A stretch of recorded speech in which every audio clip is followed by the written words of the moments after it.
Hello student, मैं कोमल सिंह आप सबका अपने YouTube channel political science net crackers and winners में बहुत बहुत स्वागत करती हूँ। आशा करती हूँ आप सब बहुत अच्छे होंगे। स्टूडेंट, आज के लेक्चर वीडियो में हम कार्ल मार्क्स के सर्वहारा वर्ग का अधिनायक तत्व के विचार या सिद्धांत के विषय में बात करेंगे और उसके विषय में जानेंगे।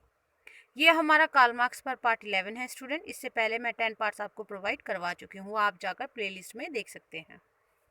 तो आज के लेक्चर में हम स्टूडेंट कार्ल मार्क्स के सर्वहारा वर्ग के अधिनायक तत्व के विचार के विषय में जानेंगे। उससे पहले हमें यह जानना होगा स्टूडेंट कि कार्ल मार्क्स ने इतिहास की व्याख्या किस परिप्रेक्ष्य में की, क्योंकि तभी हमें यह जो विचार है या सिद्धांत है सर्वहारा वर्ग का अधिनायक तत्व का विचार जो है यह स्पष्ट रूप से समझ आ सकेगा। तो स्टूडेंट, कार्ल मार्क्स ने इतिहास की व्याख्या आर्थिक परिप्रेक्ष्य के अनुसार की। ठीक है स्टूडेंट, जहां उन्होंने समाज को दो वर्गों में विभाजित किया। नंबर 1 बुर्जुआ वर्ग, नंबर 2 सर्वहारा वर्ग। अपने जीवन काल के अनुभवों एवं समाज के भेदभाव के चलते कार्ल मार्क्स ने सर्वहारा वर्ग का नेतृत्व किया। सर्वहारा वर्ग का नेतृत्व किया यानी लीडरशिप की उसकी। उनके विचारों के अनुसार समाज में इतिहास की आर्थिक व्याख्या का पहलू हर विचारक ने अनछुआ ही रखा।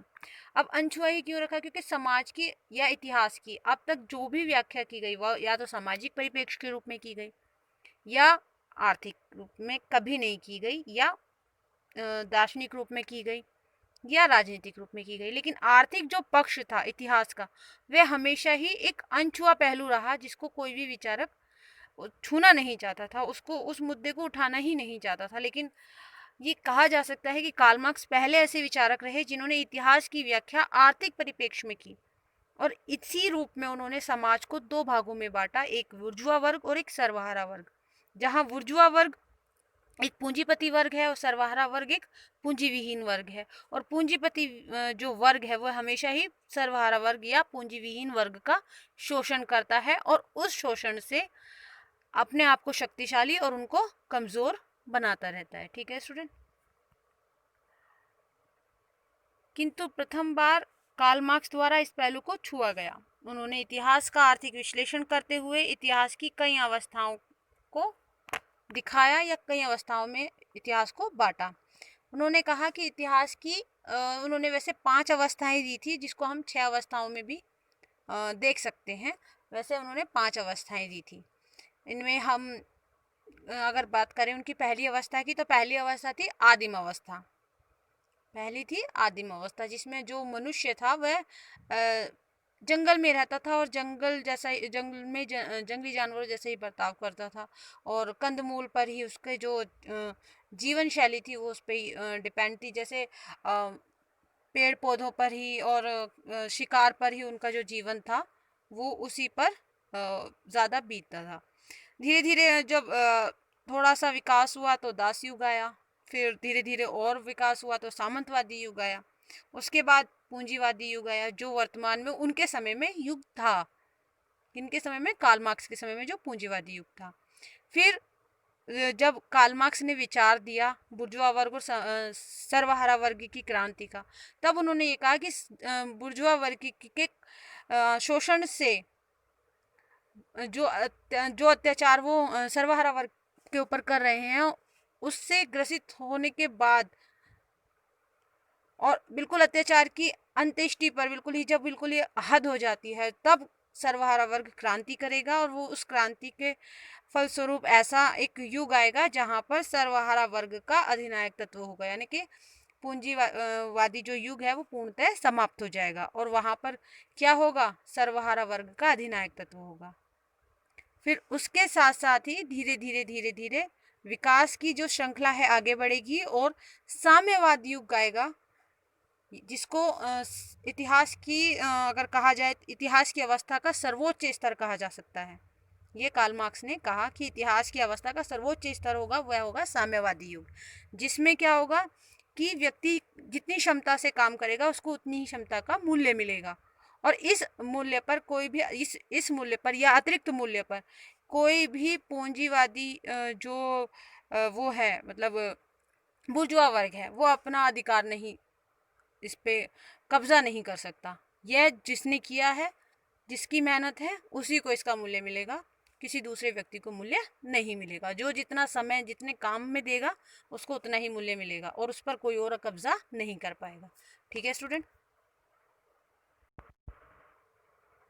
स्टूडेंट मार्क्स जो है वो अपने इस विचार के माध्यम से ये बताना चाहते हैं कि पूंजीवादी युग में जब बुर्जुआ वर्ग का शोषण सर्वहारा वर्ग पर बिल्कुल अपने अति पर होगा, बिल्कुल आखिर में होगा, तो उस समय सर्वहारा वर्ग का जो होगा एक तरीके से जो कहते हैं ना विस्फोट हो जाएगा और वहां पर क्या होगा कि क्रांति जन्म लेगी और इस क्रांति के फलस्वरूप जो होगा सर्वहारा वर्ग का अधिनायक तत्व होगा। पूंजीवादी युग जो है पूर्ण रूप से बुर्जुआ वर्ग जो है वो समाप्ति पर होगा। पूंजीवादी युग में बिल्कुल वो समाप्ति पे होगा और वहां पर जो वर्ग नया आएगा, जो सर्वहारा वर्ग का जो अधिनायक तत्व होगा, वहां पर संपूर्ण उस पर प्रभाव होगा किसका, सर्वहारा वर्ग का। और इस समय जो जो काम करेगा उसको उतना ही मूल्य मिलेगा और उसके मूल्य पर कोई कब्जा नहीं कर सकता। तो यहाँ पर उन्होंने सर्वहारा वर्ग के अधिनायक तत्व के विचार के विषय में यही बताया कि सर्वहारा वर्ग का जब अधिनायक तत्व होगा तो कोई किसी पे शोषण नहीं कर पाएगा और कोई किसी के हक पर कब्जा नहीं कर पाएगा। ठीक है स्टूडेंट। इसको मार्क्स ने अपने विचारों में या अपनी रचनाओं में भी इस विचार को बहुत अच्छे तरीके से, बहुत प्रभावी रूप से संग्रहित किया।